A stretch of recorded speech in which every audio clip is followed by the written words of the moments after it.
ধোসা, ইডলি বা বড়ার সঙ্গে যে কোকোনাট চাটনি বা নারকেলের চাটনিটা দেয়, খেতে কি সুন্দর লাগে বলুন। আমার তো খুব পছন্দের, বাড়িতে প্রায় বানিয়ে নিই, খুব তাড়াতাড়ি বানানো যায় জানেন তো। চলুন আজকে দেখিয়ে দিই। নমস্কার সকলকে, আমি অর্চিতা, অর্চিমিত রেসিপি মার চ্যানেলে আপনাদের সকলকে স্বাগত জানাই নতুন একটা রেসিপিতে। আশা করি সকলেই খুব ভালো আছেন।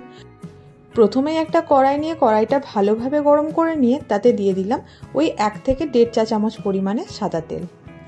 তেলটা গরম হয়ে গেলে তাতে ফোড়ন হিসাবে দিলাম গোটা জিরে। কয়েক সেকেন্ড জিরেটা একটু নাড়াচাড়া করে নেওয়ার পরে তাতে দিয়ে দিলাম পেঁয়াজ। আমি এখানে চাটনিটা অল্প করে বানিয়েছি, তাই এখানে ওই 1.5 খানা মতো পেঁয়াজ ব্যবহার করেছি। আর তার সঙ্গে দিলাম 4 থেকে 5 কোয়া রসুন। পেঁয়াজ আর রসুনটাকে 45 থেকে 50 সেকেন্ডের জন্য একটু নাড়াচাড়া করে ভেজে নেবে এবং তারপরে দিয়ে দেবো একটা টমেটো। আমি এখানে মিডিয়াম সাইজের একটা টমেটো ব্যবহার করেছি। তারপরে দিয়ে দেবো 1/2 চা চামচ পরিমাণে আদা বাটা। এবার এই সমস্তটাকে মোটামুটি 1.5 থেকে 2 মিনিটের জন্য বেশ ভালো করে ভেজে নিতে হবে, গ্যাসের ফ্লেমটাকে মিডিয়ামে রেখে। যখন দেখবেন পেঁয়াজটা কালারটা একটু চেঞ্জ হয়েছে এবং হালকা নরম হয়ে গিয়েছে, সেই সময়টা দিয়ে দেবো এখানে আগে থেকে ড্রাই রোস্ট করে রাখা অল্প একটু পরিমাণে ওই স্বাদ অনুসারে নুন দিয়ে তারপরে আরও 2 থেকে 2.5 মিনিটের জন্য গ্যাসের ফ্লেমটা মিডিয়ামে রেখে ভালোভাবে কিন্তু উপকরণগুলোকে ভেজে নিতে হবে।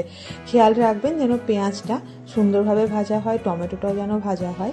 আর এই মুহূর্তে দিয়ে দেবো এখানে আমি লঙ্কাটা আপনারা যার যেরকম স্বাদ বা ঝাল মনে করবেন সেরকম কিন্তু আপনারা অ্যাড করতে পারেন।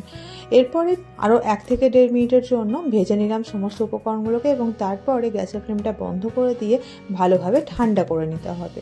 যখন দেখবেন সমস্তটাই ভালোভাবে ঠান্ডা হয়ে গিয়েছে, একটা ব্লেন্ডারের মধ্যে এই উপকরণগুলো দিয়ে তারপরে দিয়ে দেবো মোটামুটি 3 থেকে 4 টেবিল চামচ পরিমাণে নারকেল কোড়া।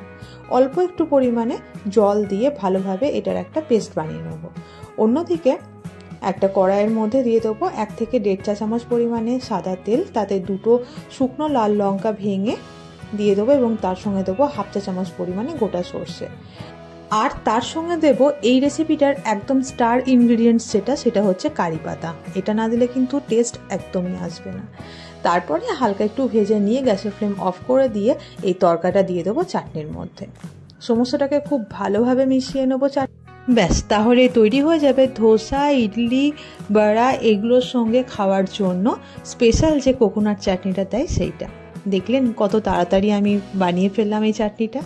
আপনারাও কিন্তু এভাবে বাড়িতে বানাবেন আর খেতে কেমন হয়েছিল কমেন্ট বক্সে লিখে জানাতে ভুলবেন না। ভালো থাকবেন, সুস্থ থাকবেন, দেখা হচ্ছে নতুন রেসিপি।